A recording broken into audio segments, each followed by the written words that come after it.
As some of you may know, I recently bought a Ferrari 360 Spider, and what a car it is. I mean, it is just fantastic. I can't, you know, it's better than I thought it was going to be. It's just loud, it's just, yeah, so much fun, it's great. It's a fantastic car. But before the Ferrari, this was my car, although I actually still own this one as well. But before the Ferrari, this was the car that I thought, okay, this is the car that is good fun, it's cheap to run, you can use it every day. Surely it's the perfect car. It's got 4 seats, it's brilliant. What car is this? It's the Toyota GT86. And I have to say, it is fantastic. I know some people complain that it's not powerful enough. Some people complain there's not enough space in the back and the stereo's not very good and it doesn't have any grip at all. But I think some of these people are just missing the point completely. This car wasn't built for speed. This car was built for fun. And when I bought the Ferrari, I thought, well, I've got my fun in a different way now. So where this car, you can go around a roundabout and you're always going to slide it around and have a, you know, be a bit naughty. You don't have to be going very fast to have that bit of fun. Whilst in the Ferrari, obviously, you've got a lot more grip, you've got a lot more power. If you want to have that same sideways experience, you're going to be going a lot faster. So, but it's a different side of fun. And when I bought the Ferrari, that was nearly 6 months ago. And I thought, well, I'll keep both cars. And then what happened was that I used to use the Toyota every day and stuff, but then I also used to use it like my Sunday morning fun run. So I'd go up, drive into the mountains, a fantastic route up into the mountains. I'd take the Toyota, which was brilliant, some really fantastic bends, and it's just, as a Sunday morning car to thrash around, it's unbeatable. This car is just amazing. And then the Ferrari came along, and what happened then on a Sunday was that instead of going, oh my god, there's a lot of traffic today. So instead of going for a drive up the mountains in the Ferrari, which is not a good idea because the roads are too bumpy along there and the Ferrari hates it, but instead of doing that in the Toyota, I was sort of going for like a Sunday drive in the Ferrari.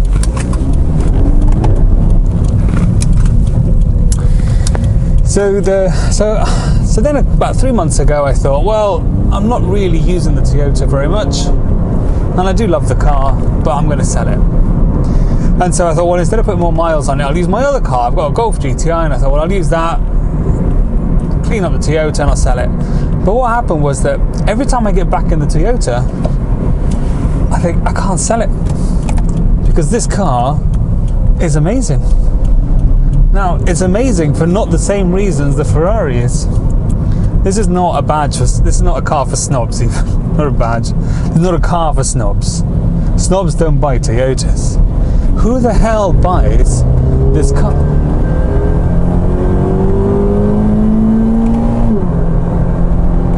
It's not very quick. It's not quick at all. It makes a bit of noise. That boxer engine hasn't got the best sound in the world. It's not, you know, it's not that fast. And people always say to me, oh, how much horsepower has it got? It's like, well, it says allegedly it's got 200, but my Golf has 200. My Golf is much quicker than this. So whether this really has, you know, if you look on some videos on YouTube, people are talking about getting 168 or something, 160 when they've done a rolling road test on the car. So has it got 200 horsepower? I don't think so. And what I do know is it hasn't got any torque at all. I mean, you literally do have to rev the engine all the way up to its 7,500 red line to get any hint of torque, but there's a lot of noise, but not a lot of acceleration.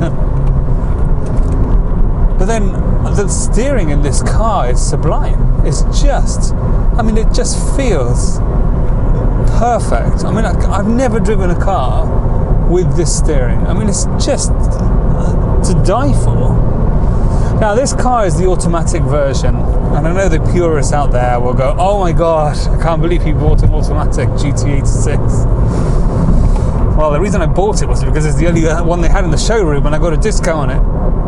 But actually I'm quite glad I bought it, because I actually bought this as a daily car, as a daily driver, and it's much nicer to have an automatic than it is to change gear every 5 minutes when you're stuck in traffic and stuff. So as a day-to-day car, I think the automatic is really good. It is slower than the manual. I mean, it really is slower than the manual, especially pulling out from a standstill. I mean, it's just ridiculous. You know, a VW Golf diesel will normally out-accelerate me quite easily. But like I said, I mean, it's the thing is, I think it's because it's not a dual clutch gearbox. It's just a standard automatic gearbox. So it's not a great gearbox. The shift is okay, but it's not brilliant. But what is to love about this car? Apart from the steering, the brakes, I mean, the brake pedal, the feel, it's fantastic. I mean, it feels solid. It just feels solid. And I believe their steering is actually electrically assisted, and I'm not sure what they've done with the brakes, but they are just sublime, really are. And the steering and the brakes on the Ferrari are good, but not as good as this car, I have to say. I know the 360, my car is 12 years old, and it's never going to be the same as a brand new car, but still, this is amazing. The seats on this car, they're not too buckety. They're buckety enough, if that's even a word. There we go. A bit of a flip the paddle. I mean, it shifts okay. It's just not very quick, you know. But you do get that sensation of speed, and I think this is where Toyota got it really right. So there's not, you know, you've got Prius tyres on this car. Prius tyres, for God's sake. Who would have thought of putting Prius tyres on a sports car? Well, someone did. And it was a good idea. Come on, get out of my way. There we go. Noise. The rear seats, there's not a lot of space. But to squeeze two people in an emergency, it's more like a three-seater really. You can just about squeeze somebody in the passenger seat and somebody behind. I wouldn't call it really a four-seater. My kids, if they're sat in the back, whoever's sitting behind me, because there's no space behind me there at all, whoever's sitting behind me has to cross the legs. They literally sit there like they're praying to Buddha.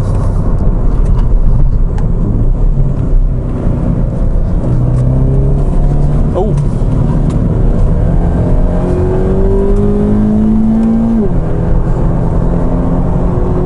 The noise in here is quite high. So when you try and speak to somebody on the phone, especially on the hands-free phone, they can't hear anything. You might as well not bother. So I don't bother answering the phone. I prefer to just drive. But here we go. When you get to a bend like this, oh, hang on. No, we hang on. Hang on. I just feel so balanced. You can go so fast. You can go a lot faster than you think you can go. Now, I took this car recently to a track day in a race circuit in a place called Ronda. The race circuit is called Ascari, and it's a very exclusive members only circuit. It's a beautiful circuit, and it was absolutely pissing it down with rain, unbelievably so. And I knew this car, I mean, whenever it rains on these roads here, I mean, it's just rubbish. It just has no grip at all. And when we went to the track day in Ascari, I was right. I mean, it didn't have any grip at all. We were the slowest car by far, even though it looks fast. We took some interior, we had the camera installed in the car. And as soon as we went out, I mean, the car was just, I mean, you just couldn't control control it at all, unless you just oversteered and power slided around every bend, which isn't a good idea when the track is full of cars. You just couldn't do anything. It was so slow. It was so slow, but so much fun. I mean, how can you have that much fun going that slow? Right, so we're just cruising along the motorway. Probably notice it's quite noisy. There's a lot of noise in here. What can I tell you else about the car? Well, there's a few buttons here on the center console. One says off. That is to switch off all systems, all helpful systems to keep you on the road. That button gets rid of it all very quickly. Hold it for 3 seconds and you're done. I did that a lot until I went off the road. So I don't recommend it unless you're a really competent driver. And obviously on a racetrack you want to use that button. But that literally just disables everything. What I've noticed with that button as well is that the annoying thing with this gearbox is that you can't, like, you know, if you're doing a standing start, you're at the traffic lights, you want to make a good, quick getaway. In a manual, plenty of revs, release the clutch, and off you go, a bit of wheel spin. But with this automatic gearbox, you can't do that. You can, if you try and wind up the torque converter, if you put your left foot on the brake, floor the accelerator, I think it goes up to like 3,000 RPM or something, but it doesn't allow you to get any sort of wheel spin or anything out of it. It's just rubbish. So you always do a really sort of poncy go off at the lights. So if you switch the systems off though, with that magic off button, it actually allows you to wind up the torque converter. So then you can, you know, hold the car on the brake, accelerate, you'll see the car squirm while it brakes and the wheels are trying to take off, and then release the brake and it does shoot off. So if you really want to pull off at the lights with style, use that button in the auto car. There's another button there, it says VSC Sport, and that's what I've got on at the moment. And what VSC Sport allows you to do is just, it gives you that little bit extra movement in the car. So it allows it to slide a little bit more than on normal traction control and vehicle stability control. So VSC, which is vehicle stability control, just allows you to play with the car a little bit more, but still if it goes too far, the systems will rein it in and save you. And save you it will. So if you're not overly sure, and I would say on public roads, best to use VSC Sport, not switch off the main systems. And then this gearbox has another couple of buttons, Sport and Snow.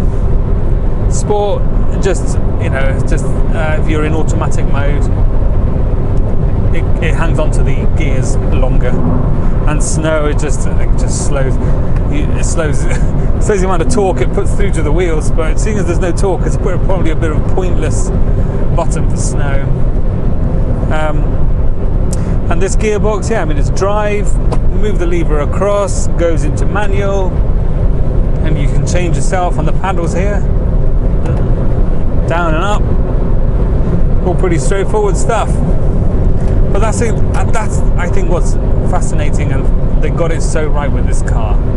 This car hasn't got a single button on the steering wheel, apart from the horn, which sounds really, really silly. Do not hoot at anybody, it's a really silly horn.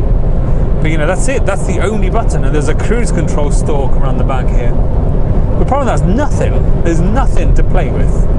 And it's that purity, isn't it? It's that purity of, oh, I've got a steering wheel, I've got my brakes, okay, I haven't got a proper gear stick and a clutch, but that purity of the driving sensation, it's like, this car weighs, what, 1,200 kilos, 1,300 kilos, something like that? It's nothing, and it's so light. But you know, if you think, if it had more power, if it had a better stereo, if it had buttons on the steering wheel and it had more stuff, it's going to be a heavier car. So all of a sudden you haven't got a lightweight GT86, you've got, you know, now you're verging on creating a car more like a, you know, Nissan GTR with a load of power and huge amounts of grip, and it becomes insane. It's just a completely different. Sorry, getting my toll thing out. Completely different type of car.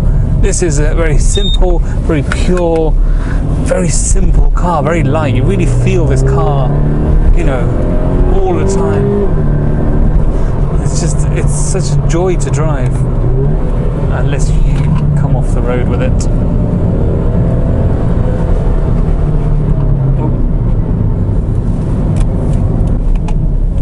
Speed on. Let's see that.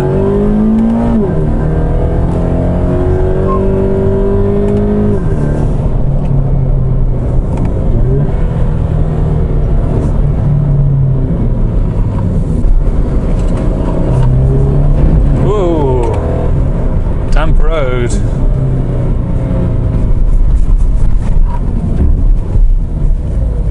Why on earth has he stopped there?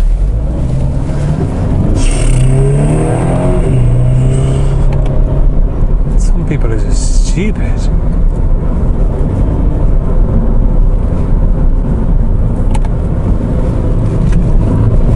Whoa.